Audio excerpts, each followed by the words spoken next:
làm thế sakit lo ne nang chorai ne lam chak la ne nang pa virve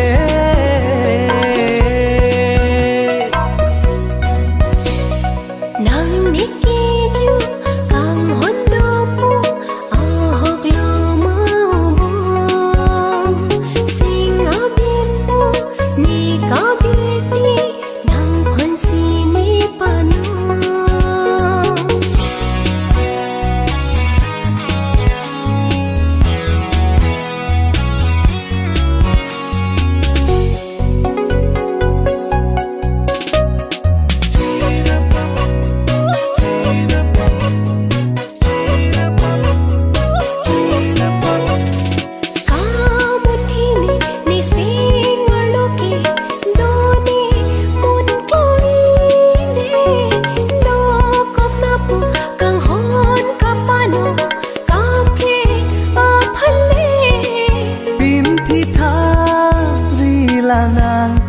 ne phan la son ing phir ve a kang hon nang phan panong seng chilar ji punang mun thi ri non nang niki ju kang hondo pu ahok lu mau bom sing abin pu ni ka birti nang phansi ni panu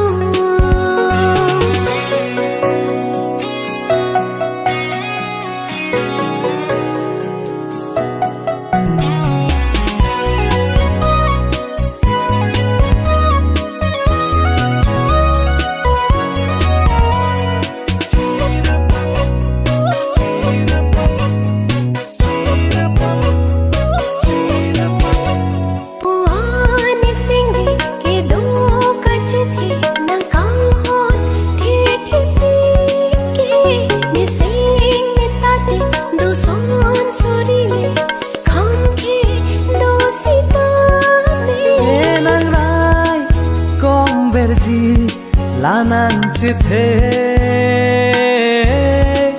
pa pleng si pleng vek ji lane se me jong he do lai pha ho tu suri be nang niki ju kang hondo pu ahok lu mau bom seng abindu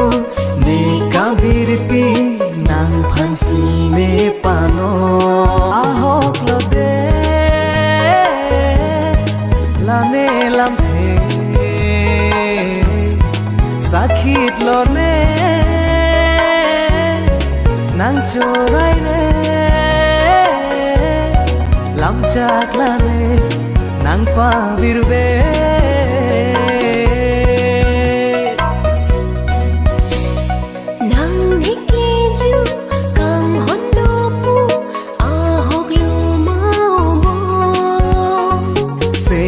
binbu ne ka birti nang phansi ne pano